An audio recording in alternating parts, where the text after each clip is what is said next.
The Chargers unveiled their first depth chart for the 2025 regular season, and it's full of surprises. The Bolts have made a flurry of moves since the 53-man roster deadline, and they're now positioning themselves to challenge the Chiefs for the division title.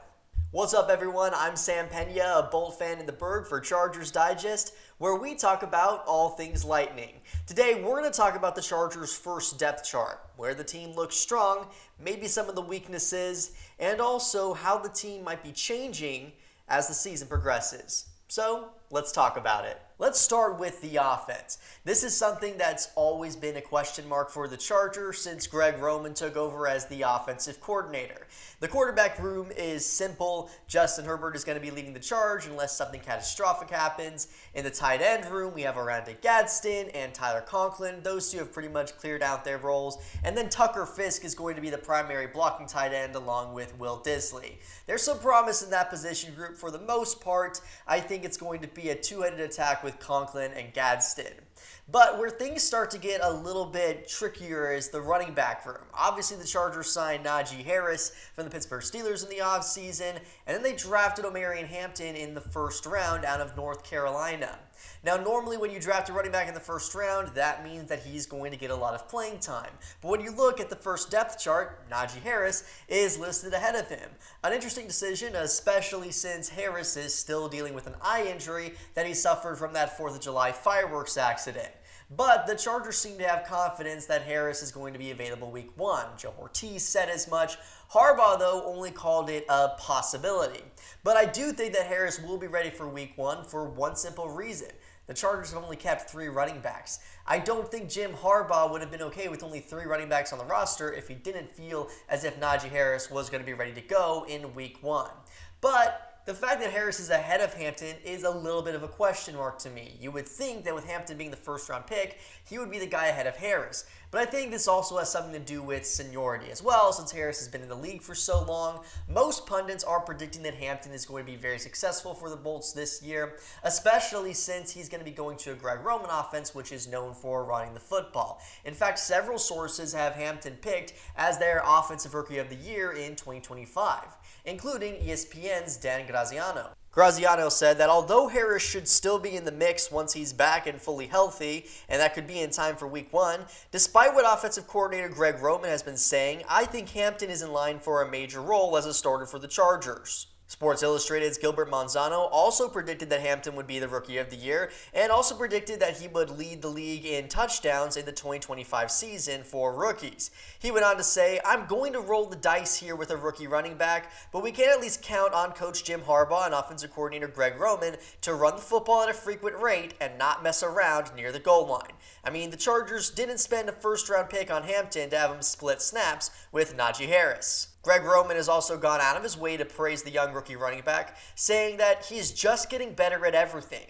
We'll see how it goes, but we're really excited to have him. I just love how he does what he does every day. For what it's worth, we've also seen quite a bit of success for running backs under Greg Roman. Frank Gore had 4 of his best seasons when he was with the 49ers, and Greg Roman was the offensive coordinator. At the same time, Jim Harbaugh was also the head coach out there. So I do see a future where Omarion Hampton might be listed as the backup running back, but will get the majority of the carries going into 2025, especially since, simply put, I think he's more talented than Najee Harris is. Not to say that Najee Harris isn't a good running back, he is, but Hampton was drafted in the first round for a reason.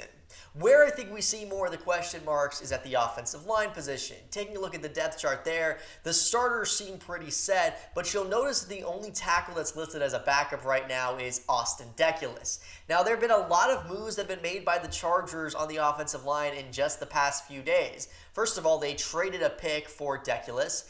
Then they also waived Branson Taylor, their 6th-round pick, and David Sharp, who they signed after the Slater injury.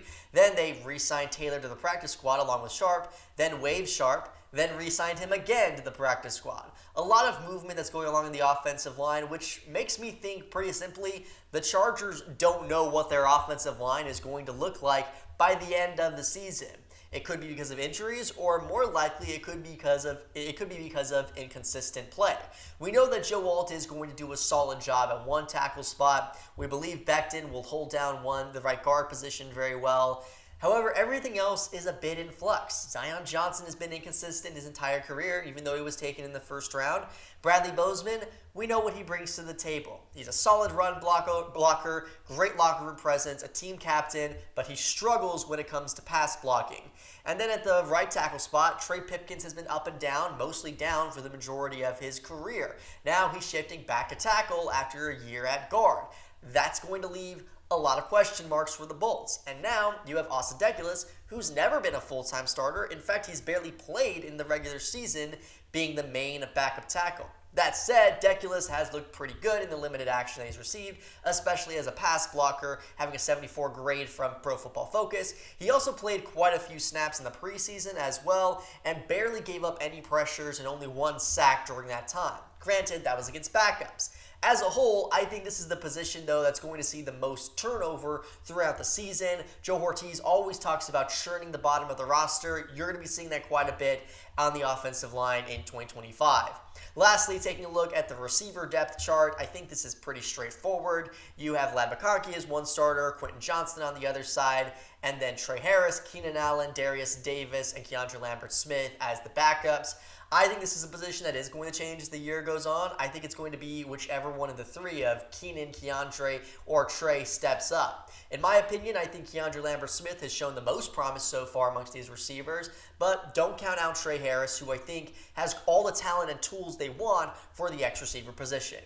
Now let's move on to the defensive side of the football, and there's a few more question marks on defense, I think, than offense. The edge rushers seem set at this time, obviously with Khalil Mack and Tuli Tuipulotu manning each side of the defense. Then you look at the defensive line along the interior, there's quite a bit of depth there for the Chargers. Right now they're listing Teair Tart and Deshaun Hand as their starters, but throughout most of training camp, we've seen flashes out of Otito Egbanio and also out of Jamari Caldwell, who was the Chargers' 4th round pick this past year. Their Chargers' 3rd round pick in the 2025 draft. Caldwell has looked excellent so far in both preseason and training camp, being one of the standouts for the team. Don't be surprised if we start to see him get more snaps next to Teair Tart. Tart was one of those midseason acquisitions last year by the Bolts. He played admirably in that position. I think this might be one of the deeper positions along the roster. They also have last year's 4th round pick, Justin Herbert, who has played pretty sparingly for the Chargers so far, but apparently, according to most beat writers, has seen a massive improvement in 2025. So a lot of things that are in flux along the defensive line. You could see guys getting mixed and matched, but that's not because of anything negative. The offensive line, I think, will experiencing mixing and matching because of inconsistent play. The defensive line, I think, will just be a matter of 1 week one guy steps up, the next week someone else does. Really quickly, I know I skipped over it, but I also think Caleb Murphy has made a huge case for playing time in 2025. He'll be behind, obviously, Mack and Tuipulotu, but the flashes we've seen out of him have been very impressive so far. Moving into the secondary, this is another very deep position for the Bolts as well. When you look at the safety position, right now they have the listed starters as Derwin James and Alohi Gilman. I expect that to change as the season goes on. No shot at Alohi Gilman, but I think Elijah Molden has outplayed him since he came over to the Bolts. Molden last year finished the season with 75 tackles, 7 pass breakups, and a career-high 3 interceptions and 2 fumble recoveries. He received a 75 grade from Pro Football Focus, one of the tops on the defense, and he also received a 3-year, $18 million contract extension in the offseason from the Chargers. I think currently his position behind Gilman is more so due to the fact that he's still recovering from that broken fibula that he suffered near the end of the year. I think once things actually get underway this season, Molden is going to be one of the starters for the Chargers. He also unlocks quite a bit out of Derwin James as well, because when the Chargers move over to the nickel, Derwin can slide easily into that slot corner position, and that's when you can have Molden and Gilman both on the field at the same time. The Chargers also have R.J. Mickens, their rookie, who's listed on the depth chart as well as a backup. I love Mickens. He played admirably in the preseason. He was a star over at Clemson, just a very consistent presence for the team. I would not be surprised if he starts to earn some playing time as the year goes on, especially since the Chargers are likely going to be very thin at that position group All three of those guys, Molden, Gilman, and Derwin James, have a bit of an injury history. Although I hope this is not the case, I wouldn't be surprised if one of them were to miss a little bit of time at some point in the season, which means Mickens will see some more playing time, and we likely will see fan favorite Tony Jefferson be called up at some point. This is going to be an interesting season for the Bolts. I think the defense is going to continue to be a strength for the team, but the season rides on the offensive line, and most importantly, it rides on Justin Herbert's health. If Herbert stays healthy and if the line can keep him upright, I think this is a team that could challenge for the division lead in 2025. Thank you all so much for watching once again. I'm Sam Peña for Chargers Digest. We're talking about all things Lightning out here and trying to build the channel from the ground up. I would really appreciate you guys if you would like and subscribe so we can have more content just like this. Remember, Bolt Nation, Bolt up.